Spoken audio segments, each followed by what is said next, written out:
You are now tuned in to the Lineman Lounge, the world's thickest sports podcast, with your hosts, Mike and Evo.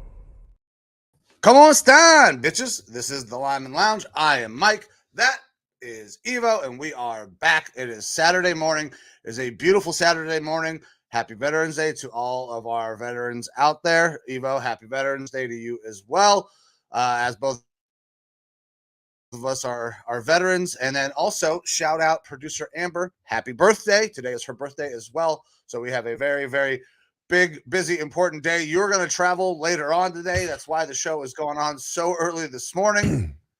Yeah, making moves. Yeah, making moves, man. Things are going to be very, very quick today. Because I know you got stuff that you need to make sure that you take care of.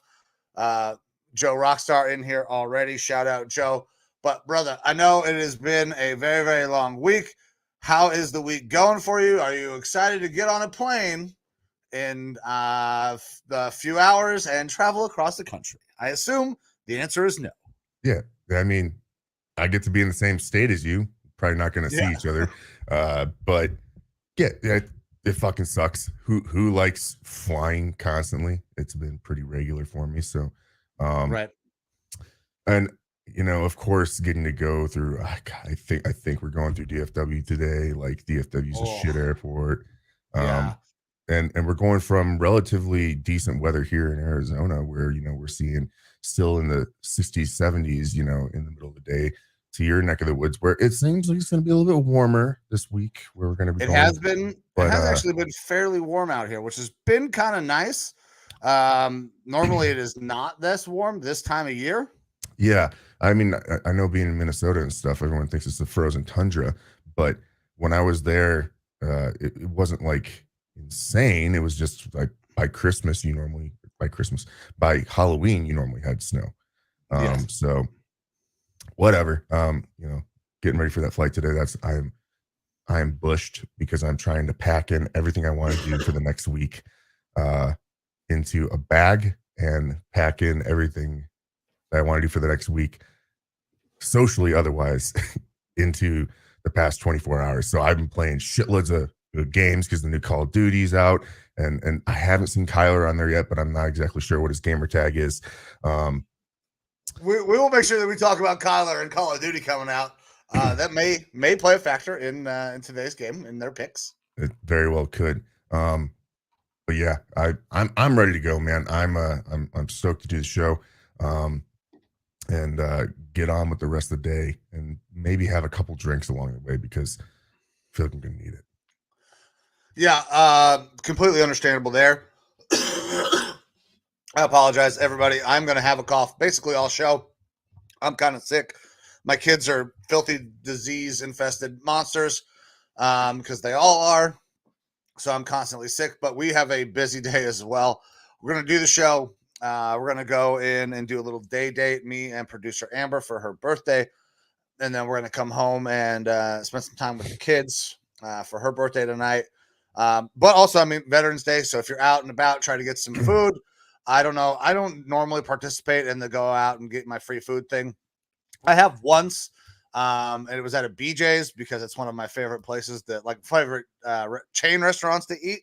I also a big fan of BJ's. Take that how you will. Absolutely. Yeah. I've never actually eaten at a BJ's, so the food's good. Food's very good. Fan of BJ's as well. Yes. Their homemade brews are also very good. They got their own good beers. Yeah, I'm not much of a fan of participating, like, personally and going out and getting the free stuff. I mean, I've definitely tried in years past. That, like, I always feel like an asshole doing it. At places. And then also you're fighting crowds of people, especially when you live in a military town, where, like, while we were here in Arizona, it's so many trainees that we're not supposed to associate with, and it's just flooded with them all being annoying in their blue jeans and their combat boots and their shirts from basic training that says, you mean, like, their army issued Timberlands they don't match their fucking jeans and their tan belt. Like, and then they're like, I'm a soldier respect like, my service type thing. hey, brother, we knew that you were a soldier from fucking 2 miles back because I've we got can see the PTSD boots. already.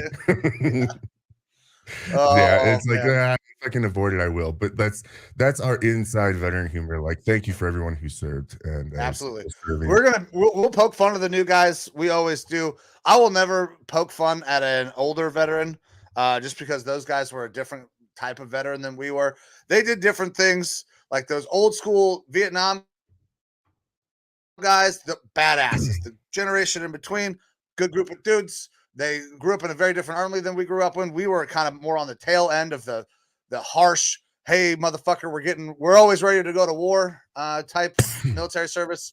Things are a little different now. I remember some of those things being different when I was out there teaching, but regardless, if you are serving, thank you very much. We appreciate your service. We were there at one point, but now it is our turn to thank you guys for doing what you do. Doesn't matter that we were already there. We can still be grateful for that as well. But without further ado, my man, are we're ready to start diving into the show, start talking some sports? Yeah, let's do it. We don't have a ton to go over today, external sports wise, but we do got college football that's going to be going on today. And then, of course, we have our slate of NFL games coming up week 10 here, I believe it is for us. Yeah. It is week 10. Week 10 is upon us. Off to a good start. Both of us hit on Thursday night. I was a little worried for a while. I thought that maybe Carolina's going to go down and either tie that thing up and or maybe take the lead. They did not. You get the cover with the 3.5, and 14-9 did not hit. As soon as the Panthers scored that touchdown, I knew that the 9 was out the window because there was no way they were getting a safety. But the better news for everyone is that we were very much so saying take the fucking under, and by God, the under hit. So I put $50 on the under because there was no way the under wasn't hitting. A solid little payout from it.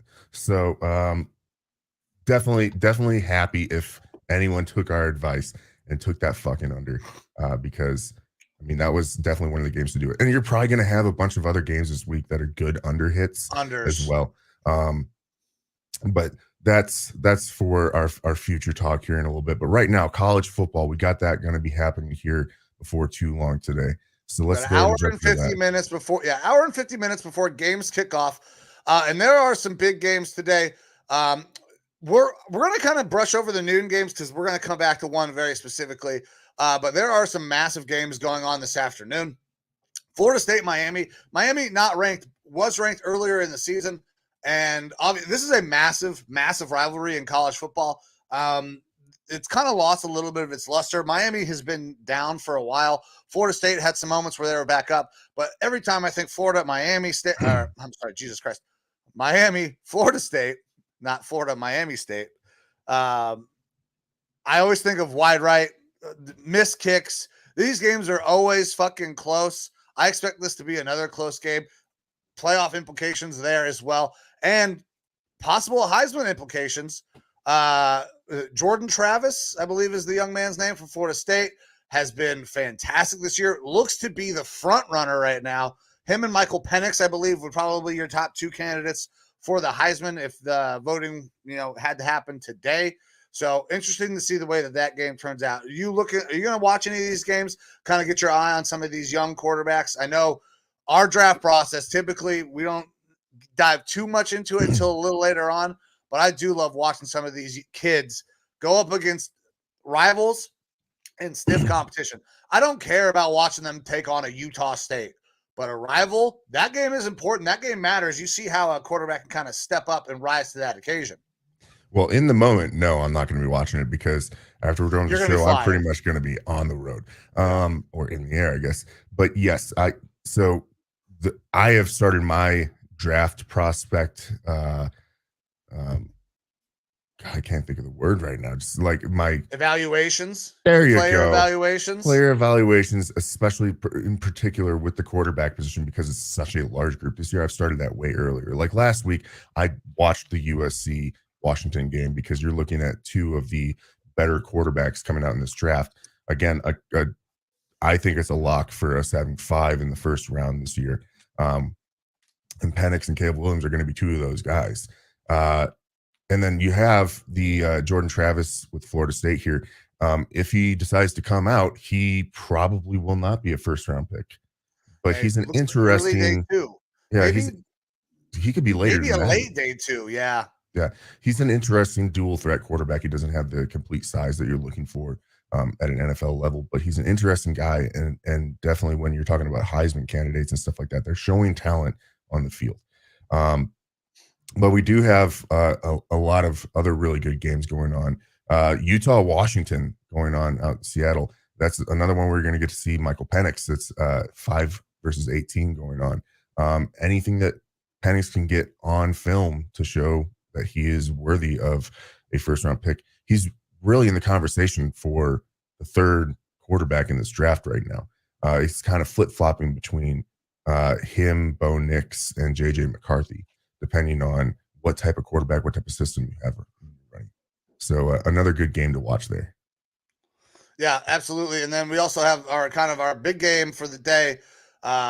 That is going to be where I just saw it. Ole Miss and Georgia 9 versus 2. That's where game day is at. Big time college football implications. Not too many quarterbacks that I'm worried about scouting in that game. I'm not there on either one of those guys. They're still going to have some time. But obviously, I'm an Ohio State fan, so seeing the way that Georgia game shakes out is a big factor for me. I will probably not watch it, at least not. Well, I might watch it tonight. We'll see what happens. Producer Amber gets to run the show all day today because it is her birthday.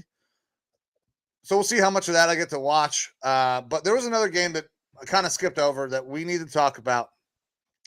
Kicks off at noon. Michigan, number 3 versus number 10, Penn State. Michigan will now be without their head coach, Jim Harbaugh, suspended for 3 games, but is allowed to coach the team during practice throughout the week. So, interesting way to do this suspension. Big Ten had to do something because the optics were just continuing to grow worse and worse day by day. The story was not going away, but they also did not bring the hammer down.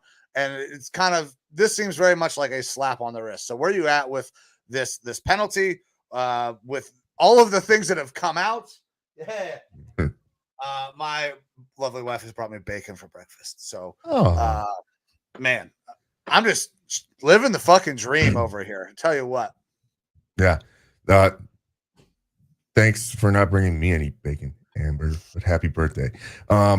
Look, it is like we've talked about this for the past couple of weeks. It is what it is going on with here with Michigan.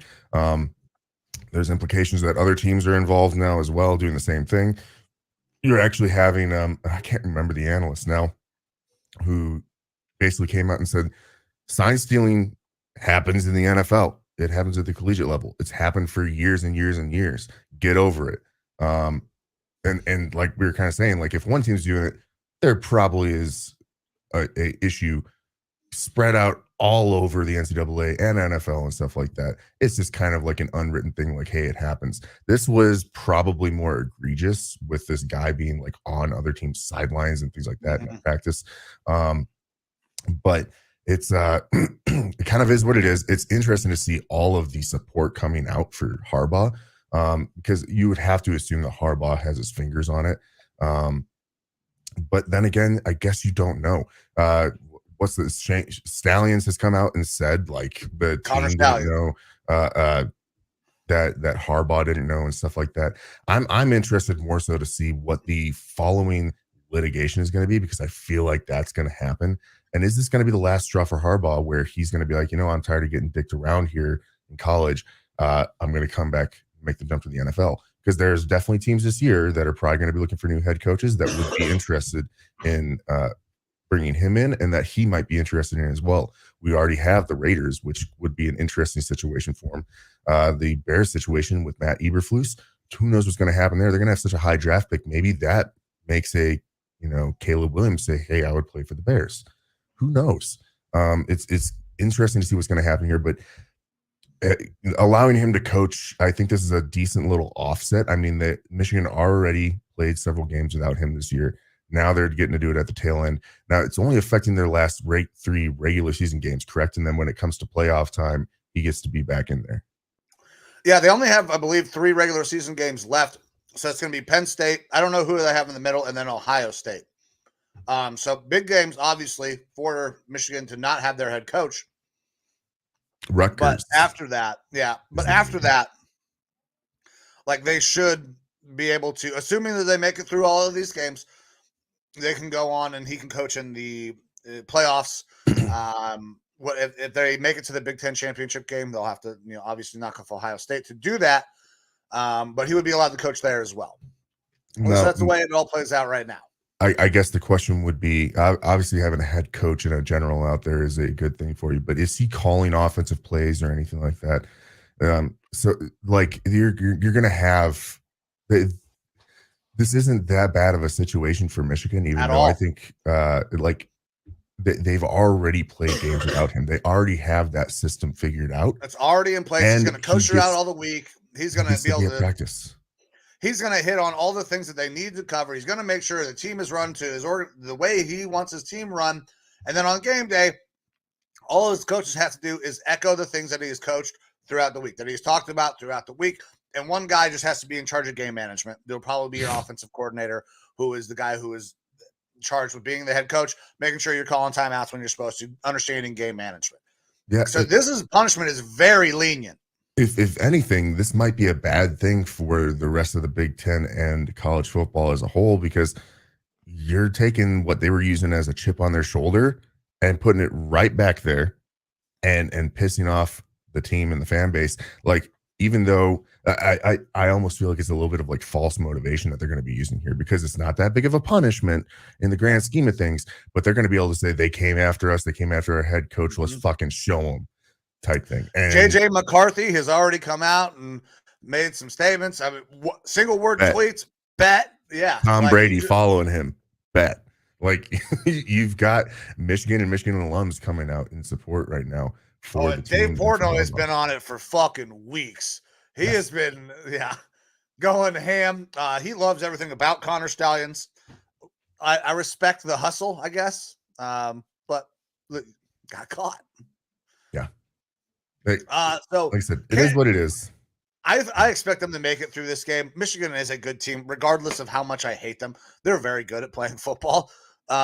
They should be able to beat Penn State. Ohio State was able to beat Penn State. The Ohio State-Michigan game is going to be a very, very tough game. We're going to have some big things go our way. They've kicked our ass the last 2 years. I'm not going to say that they haven't.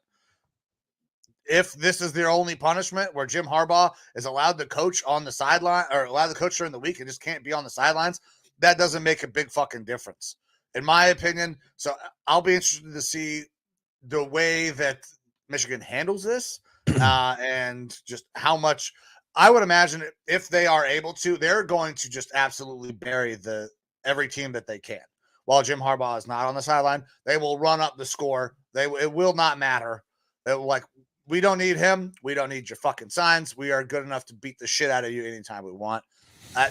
Maybe that's not the Michigan way. Michigan men are apparently very proper, or so they like to say they are. I don't believe that statement at all, but we'll see. We'll see. But either way, it should be definitely a very interesting game. And for your quarterback watch, you do have JJ McCarthy in that game, so that's one that people want to watch. Last game, really, today, that is going to have big implications there for quarterback play. I mean, you do have Drake May playing for UNC versus Duke, but you have USC going up against Oregon, Caleb Williams versus Bo Nix. 2 guys that, again, should be first rounders, and this is going to be a prime time type of game. So if you want to tune in to watch quarterback prospects that are going to be coming out this year, that's another good one for you to watch. I missed that game because USC is not ranked anymore. Yeah. So since we bring up USC, there was a lot of things that came out after the last game. Caleb Williams goes into the stands, is crying. Some people are like, this guy is a leader. He cares about the game. Some people were on the opposite side of that, saying this shows weakness. This is not what I want from my leader of my football team. Where do you fall on this? I'm more on the fact that I like the passion. Now, crying in the stands, no, you can cry 100%, totally fine with that, but you cry with your guys. Maybe you don't go into the stands. You stay with your team. You embrace that moment where, okay, this fucking sucked, and then you find a way to work through it.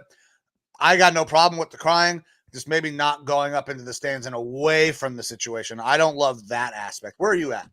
It's a non-story for me. I could care less. I'm not above the guy having emotions. Like, we all have it. If we like, it's not the rah tough guy scene anymore. It's perfectly fine with me. And where he does it, how he does it, I couldn't really care. What he puts out on the football field, obviously, is still special as a quarterback. And I think that, if anything, having more ability to outwardly express your emotions and passions and stuff like that will be a motivator for the guys around him in the long run. But of course, it's going to be taken one way or the other by pundits, because you have to pick prod and look into every little bit of a prospect's life, especially when they're being looked at not only, early in the year for Heisman and as the previous Heisman, but as probably the first overall pick in this year's NFL draft. So it's just part of the process. It is what it is. If he's able to go through this situation and come out essentially unscathed on a personal level, where he's just kind of like, yeah, they're going to say what they're going to say, they're going to do what they're going to do, I don't really care. That's a good thing, because you're going to need that sort of a tough skin going into the NFL. But yeah, I don't really have any issues with it. All right. Well, man, I got nothing else college football wise. You got anything else college football before we turn our attention to where the big boys play in the NFL? No, sir. Let's get into it. All right, let's do it, brother. So Thursday night, we had a game. It was not a good game. We told you guys the under was going to hit. The under did hit. They only got to 29 total points, 16-3. The under was never in doubt. I felt very good about it. I put money on it. I put a decent amount of money on it. So that's great. That's a good way to start our week. Last week, Evo, you fucking crushed it. I had a middling week is what I would call it. So for me, I went 8-6 on the week. Evo come with 11-3, big time week. I should have followed you. We were on a roll, picking the same games, and then we had a couple that we disagreed on. The Cowboys, Philly, I thought Cowboys could cover. Had a chance for a while, and then the Bills. The Bills are. I don't know what is going on with that Bills team, but they are not great. But I went against what you had there. I did not get either one of them. So I go 8-6. You go 11-3. You are 90-45-1. I don't need a calculator to do the math. You're hitting 66% there. That's pretty goddamn good. I am 78-58-2. So I need to make up some ground. I need to make up quite a bit of ground. Not that I want you to do bad, but I need to start having just fucking every game I need to hit. Every goddamn game. All right. Punchers for a title shot. 1 p.m. kickoff, I believe, is what the comment meant to say here. Let's go Punchers. Yeah. Go Punchers. Congratulations making it to the state championship game. Go take a shit on the team that you are playing, so you can enjoy your title shot. Coach, hey, I appreciate you to kind of popping in here all the time, sharing your journey with your team. I'll maybe we'll reach out and we'll find a way to talk to you and some of your guys and how this season went. I think that could be a fun thing. We like talking youth sports. This high school, I still consider youth. You're not getting up to a level where you have the opportunity. Well, you can make money in certain states now. They have NIL for high school kids in random states now. It's crazy, dude. Crazy. Wow. Once it gets legal in Ohio, and I can get my fingers on and understand what the hell's going on, we'll talk about it on the show. But yeah, they're doing it for high school kids now. But Coach, good luck today. Go kick their ass. Go Big Piney Punchers. Alrighty. Yep. All right. But yeah, as far as the betting goes, yes, my record is a little bit better than Mike's, but at the end of the day, you're getting two really good perspectives on this. Either way, we are very positive on the season. So again, we put these picks out for free. Follow us along. Follow us on the Facebook and all the socials. Pay attention to these shows. And if you bet along with us, you have a good chance of making some money if you so choose to actually put money on these games. I mean, we put up our history here week in and week out, so that way you can see that we're not bullshitting. You get that a lot from other YouTube shows that are very betting specific. Those guys will put out their picks for the week, and they're going to give you not necessarily even their gut for like, this is who's going to win the game, who's going to lose the game. It's like, this is just your best pick in order to make money. I think you got more bacon coming.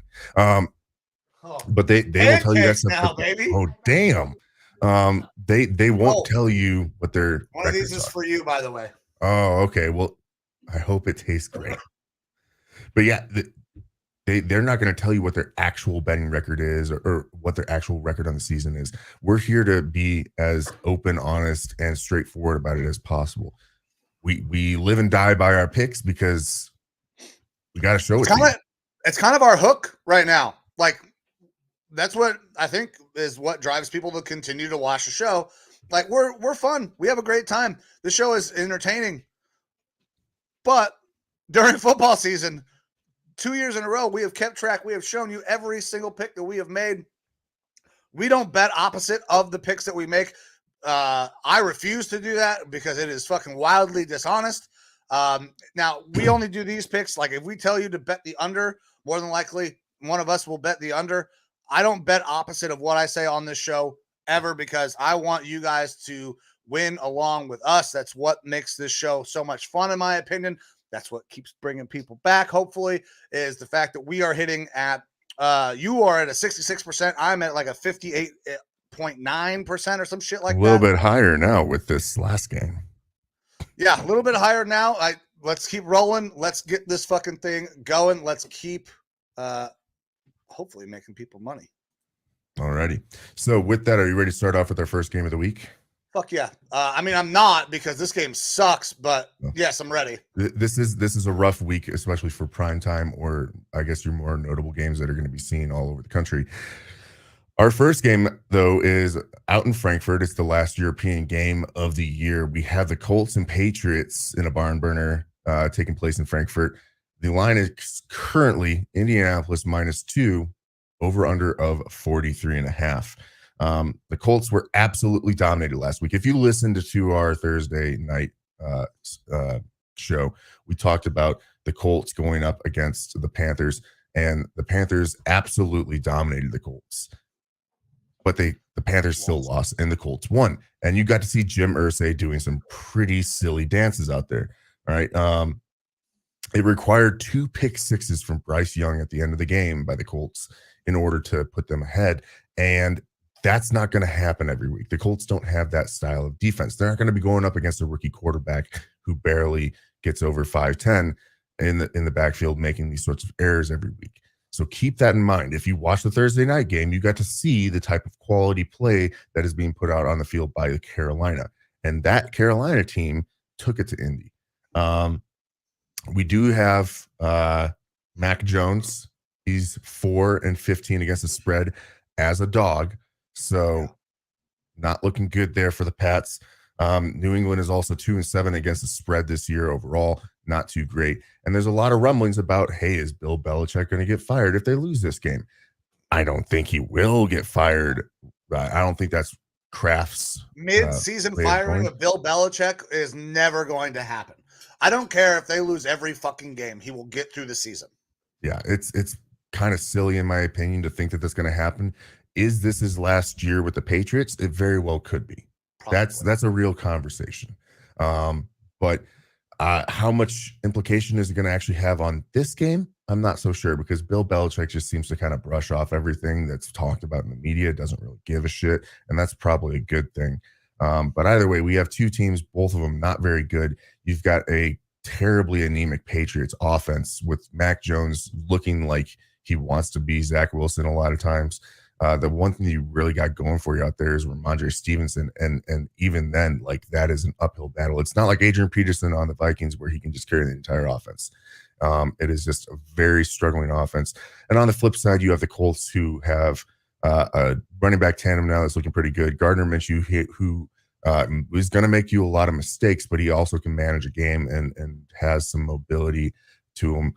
Some other receiving options out there. And then obviously the defense for the Colts, like I said, they're not that good, but they do have the capability of getting some of those turnovers.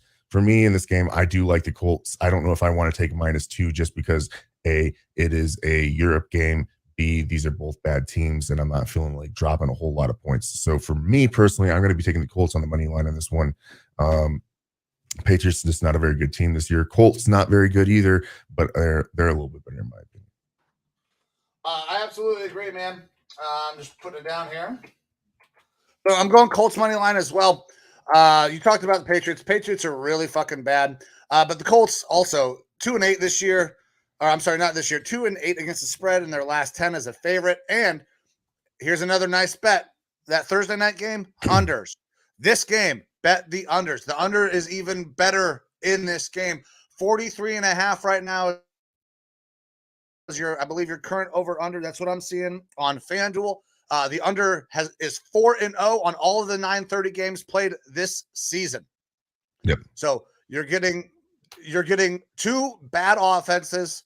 Their defenses aren't great either. They might score. I love the under in this game as well. I don't see a ton of points coming here. The Colts don't cover when they are a favorite. So Colts money line makes the most sense to me. I believe that they can win this game. They probably should win this game the way the Patriots have looked. But this is another not great game. But it is 9:30 football, so you can get your day started with some football, a cup of coffee, maybe a mimosa. Who doesn't love mimosas on a Sunday morning watching It's football? refreshing. It is. The interesting thing with this too as well is that right now we have 73% of the money and 62% of the bets out in sports gambling world also on Indianapolis to win this game, both money line and against the spread. But the over is actually at 63% as well. So I don't like the over at all. Yeah, The over on the 9:30 game in Germany does not sound like it's a very appealing game. With 43.5 as the over under, I'm not seeing it as well. But I guess you never know. That's why Vegas people, bet the way they do is because they have some knowledge on some of these things. All right. We went against Vegas one time. We're like, there's no way that the Ravens are this much better than the Lions. The Ravens were that much better than the Lions that day. So Vegas knows what they're doing. Absolutely.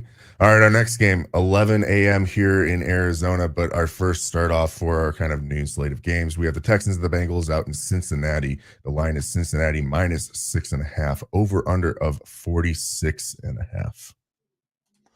Yeah, the Bengals are back to being a good team. They are playing much, much better. Now they knocked off a Bills team that has not been playing very well. This Texans team, though, is on the rise. They have been fantastic. CJ Stroud is an absolute dog. He is the best player. He looks like he's the best player from this draft, regardless of position. Now, obviously, quarterback being the most important, but he has been everything that the Texans could have hoped for. Especially last game. I mean, last game. 470 yards and 5 touchdowns. That is an asinine number for anybody to put up, let alone a rookie in only his 9th fucking start. Yep. Absolutely insane. Texans 4-1 against the spread as an underdog this season, and they've covered 4 straight. So this team is very good. They have the ability to cover in this game. I just don't know if they have the ability to win in this game. So for me, the safe bet is the Bengals on the money line. So I'm going to go Bengals on the money line. But I believe the Texans can easily cover in this game. I want to boost up my my percentage here just a little bit. So I'm going to go with Bengals on the money line. Yeah. And now the thing here too with this game is that, again, the Bengals, they're probably one of the 1 or 2 hottest teams in the NFL right now, with the Ravens probably being the hottest team based on their play recently. But obviously the Texans, they've looked a lot better this year. The one place that they really haven't looked as good is on the road. CJ Stroud himself even struggles on the road. At home, he gets 9.3 yards per average on passing plays, and on the road, it's 6.9 yards. So you are seeing a significant drop off there. This is a Texans team that did drop one to the Panthers on the road a couple of weeks ago. And most of their road games have kind of been struggles. That's where they picked up some of those losses. The good thing for Stroud is that he's going to be going up against a Lou Anarumo defense that is going to probably know how to get after him, but he does have a quick release. He's the 3rd quickest release in the NFL. at 2 seconds behind Tua, and I can't remember who else. It might be Burrow now, but I can't remember. Either way, that is going to help him out a little bit today. Not today, tomorrow. But he is now without his favorite target in Nico Collins. And that just means if you're a Tank Dell owner after the game that Tank Dell had last week and Noah Brown as well, those are two guys to watch for fantasy as being big producers. But either way, I do see the Bengals winning this one. They're 17-7 against the spread since 2022. I'm not going to drop the points on this one either, though, because I do think the Texans are a competitive team. I'm going to pick the Bengals money line as well because they should be the better team here. This is a playoff team. This is a Super Bowl contender type team. Again, you normally just with this Bengals team, I think we're seeing the trend. You discount their first 4 weeks and you see what the team is after that. And so far they've been pretty fucking great after that. So Bengals money line for me, but the Texans might have a chance to keep this one close. Yep. All right. Same page there. All right. Next up, we have the Packers and the Steelers. Another fantastic game out in Pittsburgh. The line is Pittsburgh -3.5, over under of 38.5. And you can tell by the over under that we're going to have a hell of a game. You would think maybe a defensive matchup. No, not the case. They just both are bad teams, especially bad on offense. The Steelers defense is pretty solid. We saw a little bit more life from the Packers last week, but they were facing Ripien at quarterback, a backup quarterback for a Rams team that, again, we've kind of talked about this year. They're scrappy, but they have a bunch of no-name guys, and they're people that you're not really expecting to do anything. And you've had some overperformers from that Rams team, but they just weren't going to be a match to another professional football team at this stage. One of those picks that I got wrong last week, picking the Rams, but it's because I just think the Packers are so bad, and that hasn't changed this week. Love still looks terrible. You saw a little bit more lifeblood from Aaron Jones in that Packers team last week, but at the end of the day, I don't know how that Packers offense is going to find any way to pick apart that Steelers defense. The Steelers defense is just way too good. Line is Pittsburgh -3.5. And I don't feel that bad about dropping the points. But because I don't know that Pittsburgh has the capacity to put up that much offense, like this could be a real low scoring, like 18-13 style game. I'm going to go with the Steelers here on the money line. That's a safer bet for me. I don't see any way that the Packers can cover this one, but I'm not willing to drop the points for the Steelers at this juncture. Yeah, so I'm very much in the same vein, man. Unders have been great for the Steelers. I mean, most of their games have gone under this season. They're 3-0 outright and against the spread against teams with a losing record. So this is a game set up that the Steelers should win. But see, for me, I'm not going to drop the points. I don't feel comfortable dropping the points because I don't know that this, and you might have said the same thing. I don't know if the Steelers can score enough. Yeah. I really don't know if they can score enough. And that's why I'm sticking with the money line as well. I kind of like the under on that. That one's a little closer for me because maybe there's a potential that somebody has a big game from the Steelers. I just don't see it happening. So yeah, Steelers money line, under possible play here as well. And you said 18-13. So while we preface that next game, I'm going to look to see what kind of odds you can get if you did a bet on 18-13 Steelers correct score. All righty. Well, our next game coming up is out in Tampa. It is the Titans versus the Buccaneers. Line is Tampa Bay -1, over under of 39.5. Will Levis is going out there again. He's been named the full-time starter. And it seems like the Titans win like every other week. And if you're paying attention, they lost last week to those Steelers. But it was a relatively close game. Mike and I had a lot of discourse back and forth. Levis looks like he's got a hell of an arm. He is fantastic in the pocket as far as not getting scared by pressure. But as of right now, he's staring down a lot of his reads. And that's, I think, why you saw that interception at the end of the game. The Titans, they have not won on the road yet this year. And this is a road game for them. So that is something to be paying attention to. The Bucs rush defense, though, bottom 5 in PFF rankings. Their pass defense, bottom 10 in PFF rankings. Their coverage is bottom 5 in PFF rankings. If there is a week for Will Levis to pop again and actually show that he's a good quarterback, this is a defense to go out and do it against. Despite having a lot of good guys out there, the Antoine Winfields and stuff like that, there's a lot of notable names. This is Todd Bowles' defense is not being run very well. I kind of feel like it's the same thing that has been happening out there in Denver, though Denver's gotten a little bit better in the past couple of weeks. And then last week, that Bucs secondary absolutely fucking dog walked by CJ Stroud. So again, if there's a week for Levis to go out there and put up some numbers, this would be it. I like the Titans in this one. I'm taking the Titans plus the points. This is going to be their first road win this week. I love everything that you said. I agree with all of it. But I'm not even going to take the point. I'm taking the Titans outright money line. The odds are I get, even money at plus 100 versus a minus 110. We're taking dropping the point, 1 point.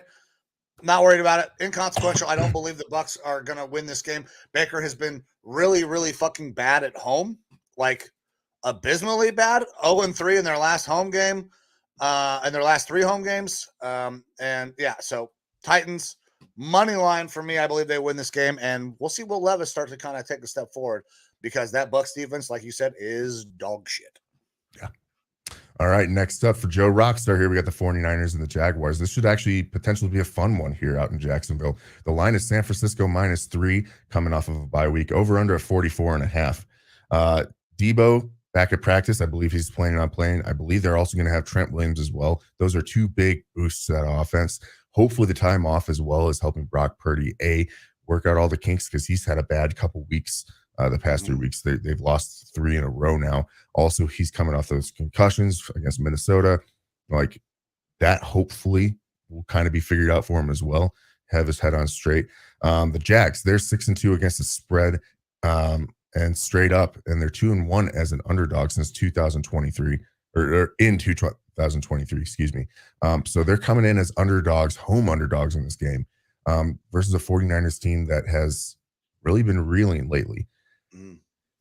This game could be close to the Jaguars. They're the most under the radar 6-2 team. I feel like people aren't talking about them, and it's because they don't have like the resounding wins. They don't ever like the wins that they have. They're not like contentious, but they haven't really like absolutely obliterated anyone. They haven't had a whole lot of excitement in their games. They just feel like they've kind of fallen into that 6-2 record, and they're a good team. They're definitely a good team. The defense is playing better. Trevor Lawrence is looking pretty decent. Travis Etienne is having himself a really good year. They got decent receiving options out there.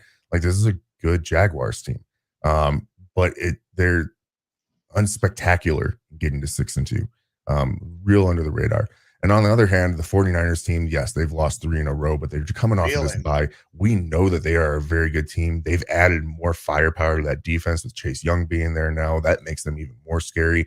You've got Steve Wilkes coming out of the booth down to the field, like Joe Rockstar said that he's been wanting from him.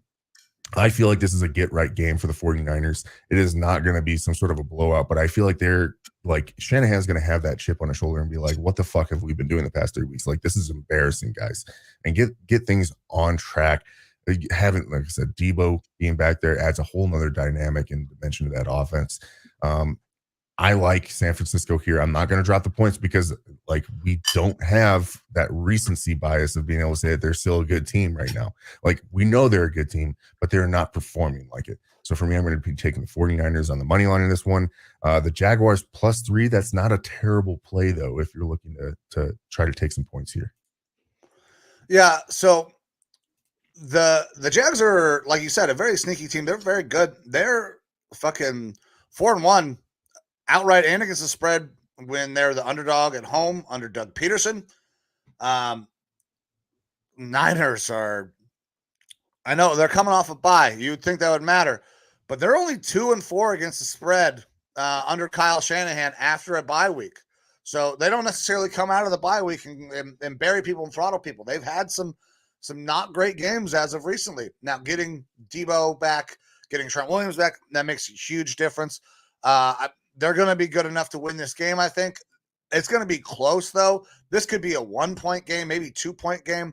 That spread of 3, I don't like that, so I'm not dropping the points. I'm going 49ers on the money line as well. That feels like the safest bet to me, but it would not shock me if the Jags were able to go out there and win this game because they have been very good. And we have seen there are chinks in the armor of this 49ers team. However, the get of Chase Young and getting healthy could be a massive factor for this 49ers team. Yep, absolutely. All right, next up, we have the Falcons and the Cardinals being played out here in Glendale. The line is currently Atlanta -2.5, over under a 43.5. Falcons trotting out Taylor Heineke once again. We'll see if they decide to use Bijan, the number 8 pick overall at all, because they didn't want to do that last week versus my Vikings, really. And they haven't been doing it the past couple of weeks, whether it's because he has some sort of an illness or something like that on the sideline. I don't know. It's pretty funny watching Arthur Smith get pissed off at press conferences being like, fuck your fantasy football team. I don't give a shit. We're going to do what we need to do.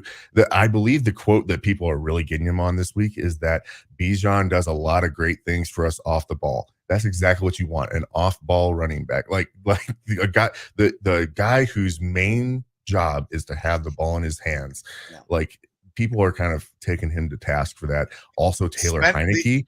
8th pick on a decoy. Yeah, that's and that can't be their long-term solution with them. But the other thing here is Taylor Heineke comes out and says, this is kind of like our Super Bowl. You're going up against a 1-8 Cardinals team, and this is your Super Bowl. Come on, like that's a silly comment as well. Those comments aside, though, you do have some other storylines with this game. Kyler Murray returning to the field. And also for that Cards offense, one of the better parts of that offense was James Conner. Sounds like he's going to be returning as well. I know he was back in practice this week. Kyler has a lot of talent. I don't like his brand of football. I don't think he's that great. I know that he was in MVP conversations, just a couple years ago. But I can't remember if it was last year or the year before, but either way, like, he's put some good film out there, but that was with a bit better talent around him. You also have Call of Duty coming out this week. I know that a lot of his focus has to have been there because this game's actually pretty solid. It's dope. Very, very good. It's interesting that he's going to be back and seeing what he's going to be able to do with this team under a new offensive system. So I'm curious to see it, and it's making me actually kind of lean here towards taking the Cardinals plus the points. Like we've done you have Call of Duty Double XP weekend or a new release or something like that. You fade Kyler. Yeah. Maybe this is him coming back. He's been chomping at the bit to try to get back on the field. I don't know how great of a passing game he has, but I think that they're going to run the ball quite a bit. This Falcons defense is pretty good, but we saw what a mobile quarterback can do last week with Josh Dobbs. All right. And Arizona understands what Josh Dobbs can do because he was just playing there. Kyler, he's coming off of a knee injury. Maybe he's going to be a little bit less mobile, but I don't think that's going to be the case. Honestly, it was a pretty long recovery for him. He should be tip-top shape. I think that this is going to be a good running game for Kyler, and then having James Conner back, that adds another dimension to that. I'm going to go ahead and take the Cardinals plus the points on this one. I don't like either of these teams. This is kind of an interesting play for me, and that's why I don't feel terrible about taking the underdog in this one. There's just a little bit of added dimension of having those couple guys back to a team that's already been a really scrappy team this year in the Cardinals. They've fallen back towards what we expected them to be, and that's a 1-8 team. But I think that they got a chance to actually pull this one out. And right now, Vegas is really split on this game. 49% of the money is on Arizona. 48% of the bets are on Arizona. So it's kind of a toss for Vegas as well. Yeah, and I'm actually I'm even a little bit more bullish on the Cardinals than you are. I think the Cardinals will win this game. Getting Kyler back, big boost. James Conner back, big boost. This Cardinals team has played everybody tough, and the fact that they're saying that the Falcons are saying that this is their Super Bowl is a problem, considering that they said that another game earlier in the season was their Super Bowl. Like, we're putting a lot of emphasis on games that you should win, and the coaching and the offense, I guess, could be really dynamic, but it doesn't seem like it is because they're not using certain weapons the way people think they should be used. Bijan being on the sideline for the most part. Listen, I like Algier. I talked about him being a really good number 2 running back, like somebody you can stash on your bench, maybe even play as a flex option most weeks at the beginning of the season. Like I thought he was still going to have an opportunity to do something in this offense, but not basically take over all of the first team fucking reps from their first round running back. I didn't see that coming. I don't understand why they're doing the things that they're doing. And apparently the media down there in Atlanta doesn't fucking understand it either and is pissing off their coach. I don't like the Falcons in this game at all because of all of the other shit going on around them. We're talking about this being our Super Bowl, and we're in fucking week 10, and you're playing a team that's 1-8. Yeah. Falcons 4-5 as well. Like their defense has been solid this year. I believe that they're probably getting Drake London back this week, which will hopefully provide a little bit of an offensive boost. They don't use him that much anyways. Yeah. I think that this is one of those things where you're probably having Arthur Smith feel the pressure a little bit, and Arthur Blank probably being like, hey, man, we just spent pick number 8 on this super dynamic running back. Maybe let's get him a little bit more play. I actually, like I said, I'm taking the Cardinals plus the points here, but I think that we're going to see a decent game from Bijan. I think he's actually going to get utilized more. I sure fucking hope so, because I had to start him this week in fantasy. But I think that we're going to see over 100 scrimmage yards from Bijan this game. He's actually going to get a decent utilization out of this game, just because like you are wasting a weapon by not utilizing him more. It's not like you're saving him for the fucking playoffs, guys. Like you don't need to keep him fresh for the playoffs. Like you ain't getting in. You're not getting there. So yeah. I think we'll see a little bit more, take a little bit of pressure off of Heineke in that situation. And Bijan will have a decent game, but overall, I think the Cardinals have a chance to keep this game close and possibly win with the points. So I think they can win this game outright. I'm taking it. I'm going to take Cardinals. Kyler Murray coming back. He's going to kick that Call of Duty trend. Like there's talk that he's going to be moved. That Kyler is going to do something to prove that he deserves the contract that he got, and he should still be playing. Maybe if not on the Cardinals, somewhere fucking else. He's going to come back and win this game. Cardinals money line. Now, I will say this too, that I've personally spoken on the show a lot about how I think Kyler will be traded this offseason. He'll be moved for something like a second-round pick or something like that. And I've thrown out Denver as a high likelihood. You have Tampa out there as a potentiality. But that being said, really how he ends up playing the rest of the year is going to dictate what the Cardinals want to do moving forward. They could sit pat, and if Kyler has a good year, I don't know that people like there will be trade partners, but I think that the price will start to become prohibitive, and you might see the Cardinals just stick and stay put, where they can probably get themselves like a Marvin Harrison or something like that, get some weapons out there for him, and see what they can do with this offense. I still think it's a big fail to have Gannon in there, but like if Kyler looks good, it probably buys Gannon potentially another year because you're not going to have a new head coach wanting to come in and not get to pick their running the of quarterbacks in this draft with such a high pick. So we'll see. It'll be interesting the rest of the year to see what Kyler can do. Maybe I'm open to the possibility of him changing my mind and thinking that he could be a solid quarterback there, because we've only really seen him play under one offense, and it's been air raid, which isn't going to be super successful in the NFL. Yeah, it's very true. It'll be interesting to see him in a more pro style offense, see if he can operate and win from the pocket and do all of those things. I think he can. West Coast system would fit him the best, but we'll see what happens. Yeah. I'm still going Cardinals. All right. Next up, we have the Lions and Chargers out in California. The line is currently Detroit -3, over under of 48.5. Lions also coming off of their bye week. They're second in the NFL in total offense. Damn good offense. Dan Campbell's done great things with this team. The defense still is their weak point, but the defense has gotten somewhat better. You also have David Montgomery coming back this game, which could be a good thing or a bad thing.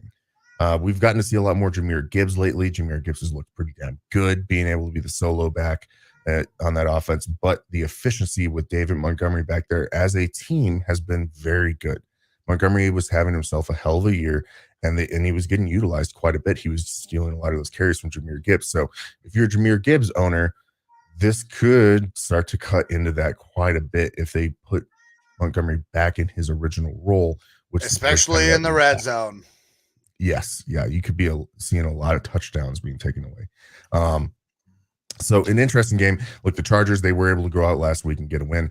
But again, I think that this is just a offense that is going to continue to struggle. You've got one major receiving options in Keenan Allen.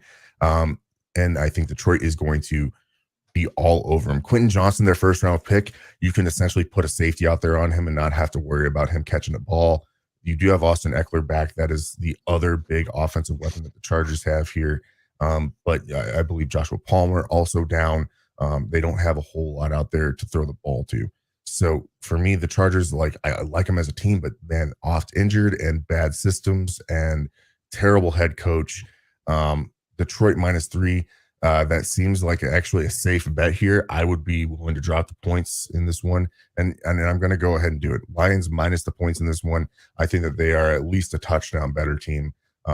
I don't know why the Vegas spread is so close on this one. Maybe we don't have enough information of Dan Campbell coming off of buys to really put a whole bunch of impetus into this. But I do not like this Chargers team that much right now. I don't think that they're that great. They're going to struggle to make it to the playoffs at 4-4 right now. And the Lions, they want to kind of regain their stature in the North now with the Vikings kind of chomping at their heels. Dan Campbell will get this team right. I think Dan Campbell will get this team right. But I don't like dropping the points here. I know you're real big on them. The Chargers have the ability to score a shitload of points really at any given time. They just haven't. And we saw this last year as well. We saw that they had the ability to put up tons of points anytime they wanted to, but there was inconsistency from their wide receiver group because there was injuries. And we also get boneheaded coaching decisions, not taking points when points could easily be scored. Like there are times the Chargers could probably be putting up almost 30 points a game if they would take the points every time they had an opportunity to score, but they don't.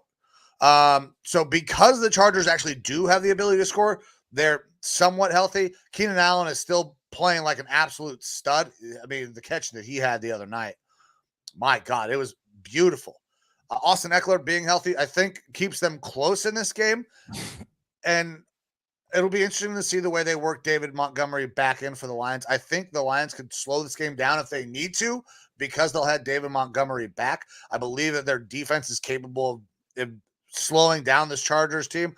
And I mean, you talked about their offense. For a long time, people were burying Goff saying that he can't play. He's out there leading an offense that is the second most efficient offense in all of football. And he's doing it with guys that are not necessarily the most high flying, big time names. They don't have a Waddle and a fucking Tyreek Hill who are just speed merchants. They're doing it through effective scheme and just playing hard-nosed football. And that's how Amon-Ra, you've got Sam Laporta, and now the real big-time difference maker, DPJ. Yeah, those are all just workmen. They don't have that guy who is just uber special at one trait. He's super fast. He's a great red. They just have that would be your Jameson Williams play. That would be your Jameson Williams. So we haven't seen any of that yet. Hardly seen. I mean, what he had the one catch last year, I believe, was against the Vikings. That was just a deep bomb, and that showed off that speed. The offense there from the Lions, super efficient. They can put up a lot of points. Obviously, second best offensive team right now in the NFL, and I think it's because they have a lot of solidly talented players that they don't need to focus on any one of them. They can spread that ball around all over, and it's super, super tough to defend against that when you have that many options. No, I absolutely agree. I believe that they are good enough to win this game. I'm going Lions on the money line. I'm not going to drop the points just because I think the Chargers have the ability to keep it close. I mean, it may come down to something stupid. It may come down to Brandon Staley decided to not kick a field goal when he should. That they lose by exactly 3 fucking points. 4th and 2 on the 38-yard line, and he decides to go for it. Right. I appreciate the Chargers also sending their kicker who lost the kicking competition out to Cleveland for fucking 6th-round pick, because he's been money for us ever since he got here. I'm not sure he trusts their rookie kicker. But look, interesting decisions. Dicker the kicker has been pretty good out there, though. Yeah, but he's not giving him every opportunity to score. Like, he will not send him out there if it's a longer fucking field goal. Yeah. I think that's more Staley than anything, though. Oh, yeah, that's true. We'll see. All right. Next up, we have a super fun game. Dallas Cowboys versus the New York Football Giants, led by our boy, the Paisano, Tommy DeVito. All right. The line here, this is one of the bigger lines that you will see in NFL football. We're talking a college football line right here. You have Dallas minus 17 points. This was 16.5 earlier in the week, and it was actually tied for the largest spread that we've had in the past couple of years. So this pretty much takes the cake. I believe the biggest spread that we're looking at here. You have a Dallas Cowboys team. We know that they can be very good sometimes. Sometimes they'll lose to the Cardinals. But in general, this is a team right now that, they just went up against the Eagles, played them in a tighter game there, playoff competition. They're not happy about that loss. They're going up against a rival in the Giants. And lest we forget, they already played the Giants once this year and beat them 40-0. All right. So 17 points sounds great if you're thinking about what happened last game when you had your starter out there in Daniel Jones. 40-0. All right. The absolute dog walk. So I'm not going to drop the points, though, because I just can't touch that sort of a fucking spread. It's Dallas money line. There's not much else to talk about in this game, unless Dallas completely decides to sleep on this situation. And that's what happened when they went up against the Cardinals, and the Cardinals took it to them. But the Cardinals are a better team than the Giants. Yeah, I think they are. I actually do think they are, especially with the circumstances that they have right now. Dallas money line, there's not too much analysis that needs to happen here. Dallas is actually a decent team. The Giants are quite possibly the worst team in all of football. And as much as I am going to root for my guy, the Paisan, Tommy DeVito, there's no shot. There's absolutely no shot. Dallas money line. This is the lock of the week. If you want to take fucking $10 and turn it into $10.54 or some shit, probably less than that. Yeah, it's minus 2,000 odds on the money line. So if you want to take $10 and turn it into $10 and fucking 20 cents, take the Cowboys. This game, it's a slam dunk. It almost makes you want to put like $1 on the Giants. Just to see, well, you can get the Giants plus 1,100, so $1 wins you 110. It's a great play there. Oh yeah. I'm sorry, no, $1 wins you 11. Yeah, I was gonna say, and then 10 wins you 110. Yeah. All right. Well, we can move on to our next one here. We have the Washington Commanders versus the Seattle Seahawks being played out there, Lumen Field, Seattle. The line is currently Seattle -6, over under of 44.5. We did see a decent showing out there last week, like I was saying, from Sam Howell. This Commies team defense didn't look any better or any worse without their two edge rushers necessarily. They look basically the same. Yeah. But the Commies, they're 8-1-1 in the last 10 games versus Seattle. So that bodes well for the spread there for the Commanders. It'll be really interesting to see what happens here again. Like we're talking Ron Rivera probably out as the head coach here. If not by the end of the year, before the end of the year, like it's pretty much a foregone conclusion that that's going to happen. My real curiosity with this going forward is going to be what's going to happen with Bieniemy, because Bieniemy left Kansas City to get under Andy Reid and not getting head coaching jobs because everyone's like attributing it to Andy Reid and his system. Bieniemy's come in and put up together a pretty decent offense. He's got some good tools there. He's made Sam Howell look really good. And it'll be interesting to see what they do with him, because he is a pretty solid offensive coordinator at the very worst. Could they possibly just replace him in as the head coach?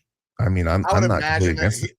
He'll be the interim if the firing does happen. There's no doubt in my mind that Bieniemy will be the interim.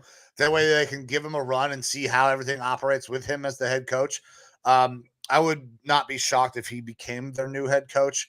And like you said, Sam Howell has played really well, and I think a lot of that has to do with Bieniemy. Something that we did not see Heineke necessarily do very much is push the ball down the field. Sam Howell has no problem letting it fucking rip down the field. There's a direct correlation to Bieniemy being there, being his offensive coordinator, I believe. He's running a system very similar to what the Chiefs used to run, pushing the ball down the field, getting vertical. That way you can get horizontal afterwards with some of your playmakers underneath. They have running backs who can come out, catch the ball on swing routes, and take it for a long way. So that offensive system works for the personnel that they have. And I would make sense to me to continue to have Bieniemy there and have him kind of continue on as your head coach. Now, it'll be interesting if he remains head coach. Will he remain the play caller? Because that was the big thing that he needed to prove, that he was a play caller, something he did not get to do under Andy Reid. Would it be he goes and does play calling for 1 year, proves that he can do it, and then goes back and is just now into a reserve head coach's role? That would be that's the interesting dynamic for me, because all the talk was, well, he doesn't actually call the plays. He's the offensive coordinator, but he's not the guy calling it. He's shown that he can call a good offense. Yeah, I would assume that he's going to continue to maintain that role if he's on the team going forward. He'll still end up calling those plays. I think it'd be really interesting, too, to see what Sam Howell can do and what this offense can do if they actually have some sort of blocking scheme. Not all the sacks are on that offensive line, but a lot of them are. Sam Howell is still holding the ball a little too long in some of those plays and things like that. But those are things that end up getting worked on. When you're trying to push the ball down the field, yeah, that's going to happen. Yeah. But focusing just specifically on this game, AccuWeather is showing that it might be a little bit rainy out there in 51 in Seattle. That's not too out of sorts. But I like Seattle in this game. They're a better team. I think that they're able to win this game. I'm not going to drop 6 points, though. The Commies could keep this one a little bit closer than that. And so I feel like safely here, Seahawks money line. Don't have much else to say about it. The Seahawks are a potential playoff team here. I don't think they're a deep run playoff team based on how we've seen them play against other playoff caliber teams. But we're going up against Commanders here, and I like what they're going to be able to do. So for me, man, I'm actually going to go the opposite. I'm taking the Commanders plus the points. Now, obviously, Seattle could win with the money line, but Geno Smith, like the quarterback that he showed that he could be last year, there have been some serious steps back. Now, obviously, going from Washington and traveling out to Seattle that's a big task. That is a long travel trip. We talk about travel all the time, how it can affect the team. I just think that the Commanders are really starting to be a pretty decent team. They're 4-0 on the road as an underdog this season. So I like their chances to at least keep this thing close. I like the odds, obviously, better, taking the points as well. So I'm going Commanders plus the 6. All righty. That takes us to our Sunday night game. We have the New York Jets heading out to Vegas to play your Raiders with a new head coach. And they showed that little bit of a spark last week and were able to get a win. Vegas -1 is your line, over under of 36.5. It's a low there. Low one. Yeah. But still interesting game because, the Jets, Zach Wilson, he's starting to regress a little bit back more towards what we have seen in the past. Last week was not a good game for him. He had been playing okay in the first half, good in the second half, and last week it was just kind of the entire game. He got his yards, but they could not score any fucking points. That offense completely turned off when they got anywhere near the fucking red zone. Yeah. And the Jets, they're 0-3 against the spread and straight up in their past 3 road primetime games. So there might be a little bit of history there to say that they're not going to be showing out well in a primetime game. I don't know. I feel like Zach Wilson, we know that he can kind of have issues with mental pressure and stuff like that, like being taken that high. I think that in the draft affected him some. Going in that market has affected him some. And we've talked about, hey, now you're Aaron Rodgers' backup. The pressure's off a little bit, and that's probably why he performed a little bit better early in the year. But now we're talking about he's the guy. They're not scoring touchdowns. You're the quarterback. You should be facilitating these touchdowns. And now you're going out in prime time. That's a rough situation to play in. And on the flip side, you have Pierce coaching the Raiders, giving them that boost. It still wasn't a great game for them or whatever, but it's definitely a spirited win for that Raiders team. They're stoked about it. They need to get Devontae Adams in the mix more because he didn't have a whole lot to do in that game. But for me, I like the Raiders in this one. I do think that they're going to be able to win this game. And so I'm going to take, I mean, I would probably, if I'm actually putting money in this game, take Vegas minus the point. I'm just going to take Vegas money line on this one just to kind of hedge my bet there, make it a little bit safer for me. I think the Jets, I mean, if Zach Wilson somehow is able to overcome the fact that he's playing in prime time and just hasn't been super great, that they could keep this game closer. But quite honestly, I think that the way that Jets offensive line has kind of been struggling all year, this is a big game for Max Crosby. Yeah. Max Crosby is probably the defensive player of the year at this point. Like, he has been fantastic. And I know this is a Sunday night game, but let's not forget, Jets are coming off of a short week. Like, they have even less time. We're talking about Zach Wilson on less time. I like the Raiders in this game as well. Raiders have been pretty decent at home. They covered 3 straight games at home. So I like the Raiders money line here. I'm not going to drop the point because this is going to be a defensive game, in my opinion. I'm not sure either one of these teams have won a game if they have allowed more than 20 points this season. So because their offenses don't score that many points. So if they give up that many, they're pretty much screwed. I like the under again because this is it's a fucking primetime game. Primetime unders have been hitting 2 offenses that are not very good. You got a Zach Wilson led team and a Aiden O'Connell led team. It doesn't scream a lot of fucking points to me. I believe the Raiders can get this thing. They're at home. Jets on short week. So yeah, I'm going Raiders money line. Did you want to drop the point or you No, I'm just going money line. It's safer that way. All right, so that takes us to our Monday night game. Another great one. And actually, out of these primetime games, this might be the best of them all. It's the Broncos and the Bills being played out in New York. The Buffalo Bills, who have been struggling some. The Broncos coming off of a bye week and a win against the Chiefs and the Packers. The line is Buffalo -7, over under 46.5. Broncos offense has looked better.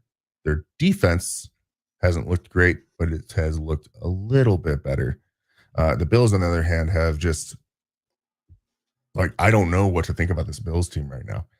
Me either. They're talented, but we're not seeing good things from them. I mean, when you play like the Giants, they are 17-point underdogs this week, and the Giants played neck and neck with them just a couple weeks ago versus the Bills. Like, this Bills team is struggling, and they've got a lot of dinged up guys on defense, so that defense is really struggling. I think that we're actually possibly seeing Leslie Frazier not being out there coaching this defense really take its toll on that defense. So Broncos, they're 4-1 against the spread in their last 5 games following a bye, and the Bills have lost 5 straight against the spread. So I think that the Bills are the better team in this game. They should win. I'm actually going to take the Broncos plus the points in this one, just because the Bills have been playing teams so close. Bills have not put up much on offense. The Broncos, I don't think they're that great of a team, but I think that they have a chance here as home dogs to keep it close enough to give me that 7 points. Okay, so they're not home dogs. It's in New York. Excuse me. Yeah, it's in New York. That's does that change the way you feel at all? No. Okay. No. Last time that I was saying, hey, I was going to take the Broncos versus the Chiefs, and I didn't. Change your mind? I got to stick with it. I'm taking the Broncos plus the points in this one. Okay. I don't like the Broncos in this game. The Bills are going to get a bounce back. They might be able to cover this thing. I don't know. 7 points is way too much. I got the Bills on the money line. Also, I mean, 46.5 is the over-under. Love me an under on this game as well. Yeah, there's a fucking cat making noise in the background. He just sits back there and whines and bitches because his human is not here, and he drives me crazy. I tried to get him to sit up here put him on the desk to get him to shut the fuck up. It did not work. But yes, there is a cat. His name is Bert, and Bert's an asshole. Alrighty. So we'll go back in time now to our games. We have the Saints going out to Minneapolis playing my Minnesota Vikings. The line is currently New Orleans -3, over under of 40.5. The points have actually gone kind of back and forth on this one. They've dropped some, they've gained some, but New Orleans -3, interesting to me. I saw it at 3.5, I think, as well at some point in time this week. Last week, that Saints defense was able to get 5 turnovers from the Bears, but the Bears kind of just gave them those, and the Vikings have been known for doing that this year, but that was, under Kirk Cousins and things like that, and they've kind of gotten those issues semi-sorted out as of recent. But 5 turnovers last week, right? Mm-hmm. The Saints won by 7 points. If Took you're 5 turnovers to win by 7 points, yeah, that should tell you something, right? Minnesota, they've covered 4 straight games, so they're kind of on a roll right now. And again, riding that emotional high of bringing in essentially your 4th string quarterback. You've got Cousins, you've got Mullins, you've got Jaron Hall, and now you've got Josh Dobbs coming in. And Josh Dobbs, I mean, the storylines from this Josh game, Dobbs. I'm just a small recommendation.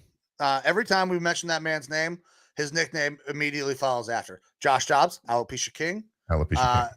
Yeah, is my man. Go, yeah. Every time I say his name, that is immediately coming out of my mouth afterward. That is his new name. The Pastronaut. That's fucking Mickey Mouse, bro. Like, it's a cool nickname, but it is Mickey Mouse as fuck because we're talking about NASA. It is Josh Dobbs, Alopecia King, leading the way for the Vikings. Alopecia King, baby. And this is not, it's a term of endearment, okay?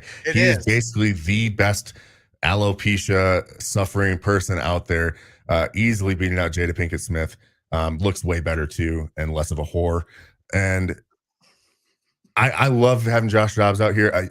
We talked a little bit while playing Call of Duty yesterday. When Josh Dobbs came out of the draft, he was a guy that I actually liked. I wanted the Vikings to go out and try to get. We were struggling. You had I think Christian Ponder and stuff at the time. It wasn't a great quarterback situation for the Vikings. I'm excited to see him here on this team. This is probably the best team that he has been on, especially with offensive talent around him. So super stoked. The storylines from last week surrounding him getting in the game. Once he gets Jetta's back, I would say yes. Right now, without him back, I think the Browns offense with Nick Chubb, when he was healthy, may have been better than the offense that you guys are trotting out there right now. Maybe. When you get Jetta's back, I think that's probably a true statement with the amount of pass catching weapons that you have. And I don't know. I don't think the Vikings are going to play him this game. I don't think he's playing either. Yeah, but he's listed as questionable now. Yes. So, this could all be a ruse where they're putting out to the larger media sources he's coming back, off or into his 21-day practice window. He's practicing and blah blah blah, and he's coming out and saying I'll play when I'm ready. I'm pretty close. Blah blah blah. But why would you list him as questionable if you're not going to play him? So this could be a little bit of a ruse. Doubtful, he's definitely not going to play. But listing him as questionable leaves a question mark in my head. Are they going to consider playing him against the Saints team? Maybe. That'd be cool. I'm okay with them sitting him for another week to get him his rest and whatnot, and letting the Alopecia King go out there and cook otherwise. I don't think that you need him. I think you guys can probably still win this game. Yeah. I mean, I am looking at this game as if he is not playing. If he ends up playing, that's great. But the big thing for the Vikings, and it has kind of been all year, other than the turnovers, is the run game. Run game has been atrocious. All right. Alexander Madison, I like him as a dude. He's been good for us in years past. He's not a great running back right now. Cam Akers came in, and every time that he got the ball, I said, this guy needs to be fucking starting. He needs a majority of the carries. Well, it's not going to happen now because he's torn his Achilles again. And that's a big bummer. We're going to see more Ty Chandler because of this. And I do like Ty Chandler as kind of a change of pace guy, but as a workhorse, not seeing it happen, which means you're going to get a hefty dose of Alexander Madison. And that probably means a hefty dose of 1 yard or no yard gains. And that kind of sucks. The running game is going to have to really be generated from Josh Dobbs. But that's, again, I am super interested to see what happens going forward. I said that last week to see what the shape and mold of this offense was going to be once we brought in a more mobile quarterback. We saw that in 2 drives with Jaron Hall before he got knocked out of the game and looked pretty good. And then Josh Dobbs comes in and has his hiccups. But by the end of the game, he looked great. He won NFC Offensive Player of the Week this week. The Nickelodeon Valuable Player, the MVP, won that shit this week. And the storylines from the game are just so fucking incredible, where Kevin O'Connell calls in the play, Josh Dobbs relays the play in the huddle, and then Kevin O'Connell is staying on until the mic cuts out at 15 seconds, and he's telling him, hey, this is what this play is. Look for this route over here, this guy over here. This is your first read. This is what the defense is looking like. Kevin O'Connell is basically being his brain out there, and you're feeding a rocket scientist. Yeah, you got to, hey, Josh Dobbs, alopecia king. You got high-low concept. It looks like you're probably seeing a cover 3. Your read is here. Your hot is backside. And that's happening up at the 15-second mark. And then Josh is able to process that information and then go make a play. That's unbelievable. He's fucking rocket scientist. He's a goddamn astronaut. Alopecia King, I love you guys to cover this week. I'm taking you guys plus the points. You guys play everybody close. You've covered in 4 straight. Give me the Vikings plus the points, man. And I'm taking the Vikings plus the points as well. Look, US Bank Stadium is going to be rocking. They're going to show out for Josh Dobbs. We started to see what can happen with a mobile quarterback. That was without us game planning a mobile quarterback, right? We are not trying to do all sorts of running stuff with Jaron Hall. This week, he's got a full week under his belt now. He's starting to learn players' names around him. He is starting to learn the playbook a little bit more. I mean, he was on the sideline teaching his offensive line his cadence before he went into play because he hadn't taken a snap. All right. Yeah. You have all that prep. If he is able to go out there without preparation and do what he did, especially by the end of the game, with a week of preparation, I think that the sky's kind of the limit for Josh Dobbs. I mean, not the sky. He's not going to get an MVP or anything like that. But I mean, I think that we could see some pretty dynamic stuff from this offense. It's going to open up Kevin O'Connell's playbook to different things that he's not been able to do with a less than mobile Kirk Cousins back there. And it really makes me excited again for the future. I think we're playing with house money right now. I think we have a good chance to get into the playoffs as of right now. I believe if we win this game, it's like a 60-something% chance that we make it to the playoffs. I'm excited for the game. The only other thing that I got here is that Derek Carr struggles heavily under pressure. What the hell is going to happen with the Brian Flores defense out there? They are going to pressure the fuck out of them. They bring the heat. They bring the heat. And that defense brought the heat last game. They looked pretty solid. Kudos to honestly, this is a total team win from last week. And I couldn't be more proud of the coaching job done by Brian Flores, but more importantly, Kevin O'Connell. Seeing what he's able to do in that sort of a situation just blows me away. Awesome story. So yes, Vikings plus the points on this one for me. And it'll be the cherry on the top if Jefferson is able to come back. But without him, they're still looking pretty damn solid out there. Agreed. And you still got it at +3, right? I do. All right, same. Vikings +3. I like that. I like it a lot. All right. Next up, we have your Browns and the Ravens being played out in Baltimore. This will be a fairly interesting game. The line currently is Baltimore -6.5, over under of 38.5. All right. This is a divisional game versus 2 extremely good defenses. Typically, this is the type of game where you would kind of start to look at the underdog because these games get played close. Now, week 4, the Ravens beat you guys 28-3. DTR was in that game. That was his 3 interception game, if I'm not mistaken. And then for your Browns, you have some offensive line issues. You had another guy go down, correct, under the IR. Yeah, Jedrick Wills, MCL, he is on the IR. So we are down to DeJuan Jones starting at right tackle. However, that I don't think is a downgrade from Tyler Conklin. That's it. Our former right tackle who tore his ACL again. Left tackle, I don't know what the fuck it is that we're going to do. But I know the Ravens are able to generate pressure. We, in the past, would try to continue and force our run game down the throat, and we've had a ton of success by running the ball on the Ravens. I don't know that we're going to have a ton of opportunities to run the ball a lot because we have backup linemen in, we have our backup running backs. This game is going to be very, very tough. It's going to come down to defense. Can Deshaun Watson play like he played last week? Can he play to 90% of what he played last week? Because he played pretty decent. Over 200 yards, completed more than 60% of his passes, and threw 2 touchdowns. When I was talking about last week, I said, all I need is 60% completion percentage and a touchdown. And the Browns are good enough to win, especially against a bad team. He needs to be able to do at least that this week. 60% completion percentage, 200 yards, and at least a touchdown. And the Browns have a chance to win this game because the reason that we lost the last game, and we lost it so handily, we started the game, first play of the game is a pick thrown by DTR. DTR didn't have the prep time at all to get ready for that game. We've already played this team once. We know what they're going to do. We know Lamar, what he's going to do. Myles Garrett is one of the most, if not the most disruptive defensive player on the planet, run and pass. Myles Garrett has the best pass rush win rate in the NFL and the second best rush defense or run stop win rate. Like he's absolutely dominant. He's amazing. He's completely 100% dominant every time he steps onto the field. If we can contain Lamar, which is something that we could not do last time, we will have a chance to win this game.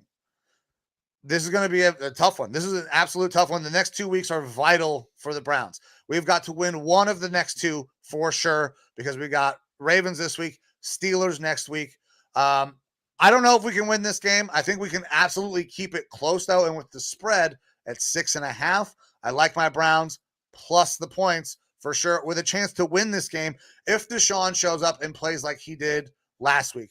Because I still have very serious doubts that Deshaun will ever be the guy that we saw in 2020 in Houston. That we still have not seen that guy. However, last week he made some throws that he absolutely ripped into tight windows. If that's the Deshaun we get, he can fucking still play, and this team is dangerous. If we get the Deshaun that throws the ball into the dirt on a 7-yard check down, we're in trouble. So I like the Browns plus the points. All right. Harbaugh, when he's favored by 3 or more points, is under 500 against the spread, and he's actually 5-14 in his last 3 years. Jackson, however, against the spread is 6-1 and 6-1 straight up in his last 7 games versus the Browns. I think that this could be a close game as well. I think it's a defensive battle, but right now the Ravens are just playing some super solid ball. I'm going to go Ravens money line on this one. I do think you guys have a chance to keep it closer. Browns plus the points isn't a terrible play by any means, but I think that the Ravens are probably going to be able to squeak this one out just the way that they've been playing. They've been so fucking hot lately. And their defense has been playing lights out as well. I think that their ability to get Lamar Jackson is the X factor in this game. That's it. Can your defense contain him? And I don't know. People have been struggling to do so far. If we can slow him down even a little bit, I like our chances to win. But like you said, I expect a low-scoring game. I don't know if we're going to see too many points. I get 17-14. The Ravens come out on top. I get a cover. I would love to see 20-17. Browns score enough points to win. But it's going to be close. I think I really do. Like the Ravens money line, that's your safe bet. But because 6.5, I don't know if they're a full touchdown better. If we are as healthy as we're going to get probably for the rest of the season. Deshaun looks like his arm is healthy. I don't think it's going to get better throughout the year. Now with him throwing more, that's just more wear and tear. Like right now, we've had our bye. We're probably as healthy as we're going to get because Nick Chubb ain't coming back. We got to play a good game here. All righty. Well, that wraps up our slate of games for the week. Hell yeah. That was pretty good. Did that in an hour and a half, man. That was a good clip we went through there. And we got 4 teams on bye: Chiefs, Rams, Dolphins, and Eagles this week. So 3 of those 4 teams are playoff contention teams. So that's probably one of the reasons why we are seeing such a crappy slate, especially of primetime games this week. But that just means that they're going to be back next week, which means we should hopefully have some good ones. Hopefully. But Man, I'm pumped for this week. We'll see how the weekend plays out. Big tough day tomorrow for my Browns, though. But brother, you got anything else before we decide to get out of here? I'm just checking to see if there's any new news. So apparently there was a temporary restraining order tried to put in place to allow Harbaugh to coach. That will not happen. Has not been ruled on. He is going to be out today against Penn State. So Michigan will be without Harbaugh today. However, Michigan is very clearly trying to fight it and get him back on the sidelines. No other new news came out while this game was going on. So I got nothing else. You got anything, brother? No, sir. I got to go finish up packing, get everything prepped, and hit the road. All right, man.